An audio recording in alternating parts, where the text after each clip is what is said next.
बहुत समय पहले की बात है। एक शहर में एक धनी साहूकार का भरा पूरा परिवार रहता था। घर में 7 बेटे, उनकी 7 बहुएं और इन सबकी प्रिय ननद साहूकार की बेटी थीं, जो दीपावली के पास मायके आई हुई थी। पूरा घर खुशियों और चहल पहल से भरा रहता था। दीपावली के लिए घर में दिए और खिलौने बनाने थे, जिसके लिए उन्हें विशेष मिट्टी की जरूरत थी। एक दिन 7 बहुएं और ननद मिलकर जंगल की ओर चली गईं ताकि मिट्टी खोद कर ला सकें। उन्हें जंगल में एक अच्छी नरम मिट्टी वाली जगह मिली। सभी ने उत्साह से अपनी कोहनियों और छोटे औजारों से मिट्टी खोदना शुरू कर दिया। तभी एक भयानक अनहोनी हो गई। ननद ने जिस जगह से मिट्टी हटाई थी, उसके नीचे एक सेही, एक कांटेदार जंगली जानवर, जिसे स्याहू माता भी कहते हैं, का छोटा सा बिल था। अनजाने में ननद के हाथ से उस सेही का एक प्यारा नन्हा बच्चा दबकर मर गया। अपने बच्चे की चीख सुनकर सेही माता, स्याहू माता क्रोध से तिलमिला उठी। उन्होंने तुरंत अपना सिर बिल से बाहर निकाला और ननद को देखा। दुख और गुस्से से भरी सेही माता ने भयानक श्राप दिया, तूने मेरी संतान का सुख छीना है। मैं तुझे यह श्राप देती हूं कि तुम्हें कभी संतान का सुख प्राप्त नहीं होगा।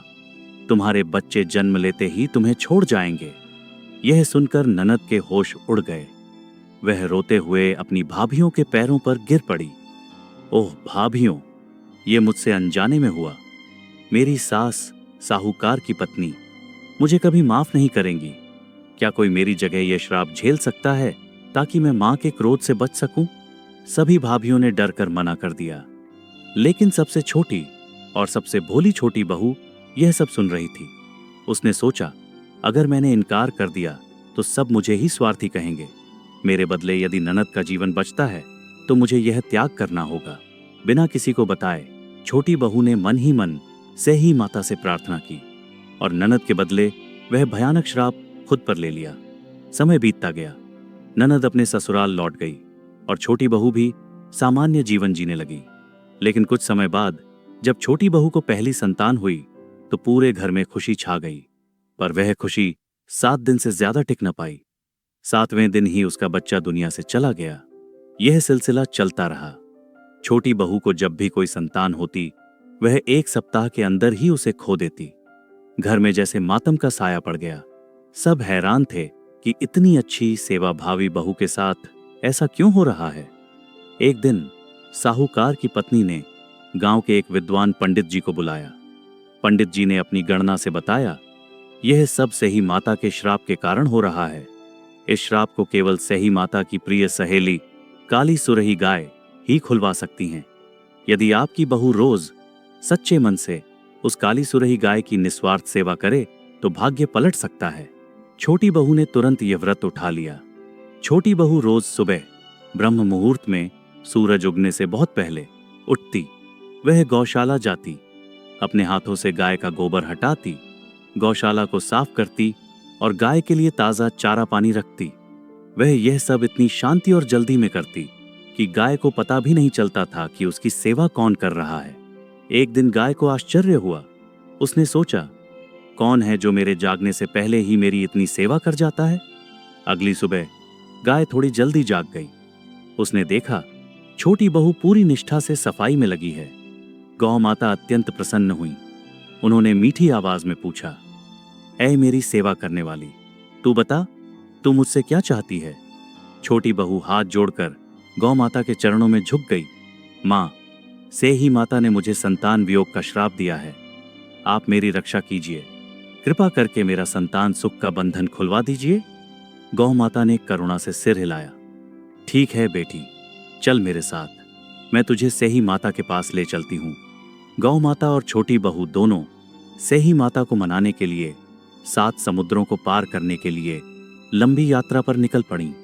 रास्ते में धूप बहुत तेज थी, इसलिए वे दोनों एक घने छायादार पेड़ के नीचे विश्राम के लिए रुकीं। तभी एक विशालकाय सांप फन उठाए तेजी से पेड़ के तने पर चढ़ने लगा। पेड़ के ऊपर एक गरुड़ पक्षी की मां पंखनी का घोंसला था, जिसमें उसके प्यारे छोटे छोटे बच्चे थे। सांप उन बच्चों को डसने जा रहा था। छोटी बहू ने बिना एक पल घमवाए तुरंत एक बड़ी सी सूखी डाली उठाई और सांप को नीचे की ओर धकेल दिया। उसने सांप को एक भारी पत्थर के नीचे दबा दिया और गरुड़ के बच्चों की जान बचा ली। थोड़ी देर बाद गरुड़ पक्षी की मां भोजन लेकर घोंसले पर लौटी। उसने पेड़ के नीचे खून के निशान और बहू को खड़े देखा तो उसने समझा कि बहू ने उसके बच्चों को मार दिया है। वह क्रोध में भरकर अपनी नुकीली चोंच से बहू को मारने के लिए झपटी। बहू ने पूरी विनम्रता से हाथ जोड़कर कहा, हे माता, मैंने किसी को नहीं मारा, बल्कि यह सांप आपके बच्चों को डसने आया था और मैंने उन्हें बचाकर इस पत्थर के नीचे दबा दिया है। सत्य जानकर गरुड़ मां की आंखों में आंसू आ गए। वह छोटी बहू की दयालुता पर मोहित हो गई और बोली, तुमने मेरी संतानों को नया जीवन दिया है, मांगो, तुम क्या चाहती हो? बहू बोली, हमें सेही माता के पास पहुंचा दीजिए। गरुड़ मां ने तुरंत दोनों को अपनी पीठ पर बैठाया और पलक झपकते ही उन्हें सेही माता के निवास स्थान पर पहुंचा दिया। सेही माता ने अपनी प्रिय सहेली गौ माता को देखकर खुशी से गले लगाया। आओ बहन, तुम बहुत दिनों बाद आई। बात करते करते सेही माता बोली, बहन, मेरे सिर में बड़ी खुजली हो रही है, जुएं पड़ गई हैं, कोई उन्हें निकालकर मेरा सिर साफ कर दे। गौ माता ने छोटी बहू की ओर इशारा किया।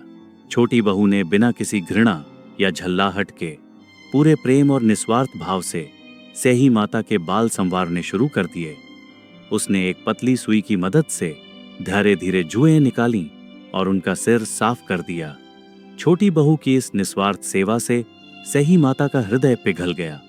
उन्होंने उसे देखते ही पहचान लिया और प्रेम से वरदान दिया, मैं तुम्हारी सेवा से बहुत प्रसन्न हूं। तुम्हारे 7 पुत्र हों और तुम उनकी 7 बहुओं का मुख देखो।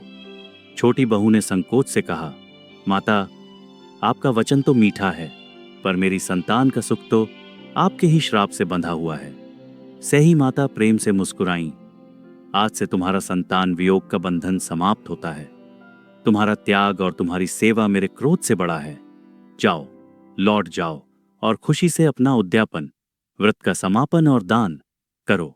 7 अहोई माता की तस्वीरें बनाओ और 7 कड़ाहियां भरकर दान दक्षिणा दो। छोटी बहू जब घर लौटी तो सभी चकित रह गए। उसके चेहरे पर अब डर नहीं, बल्कि शांति और चमक थी। समय के साथ उसे 7 सुंदर पुत्रों की प्राप्ति हुई और उसका घर फिर से खुशियों से भर गया। जब 7 बहुएं इस घर आईं, तब जाकर साहूकार के परिवार ने पूर्ण सुख का अनुभव किया। छोटी बहू का त्याग और निस्वार्थ सेवा ही उसके लिए सबसे बड़ा वरदान सिद्ध हुआ। तभी से हर साल अहोई अष्टमी के दिन माताएं अपने बच्चों के दीर्घायु, स्वास्थ्य और सुख सौभाग्य के लिए अहोई माता की पूजा करती हैं। इस कथा को सुनती हैं और तारों को देखकर अर्घ्य देकर अपनी संतान के लिए आशीर्वाद मांगती हैं।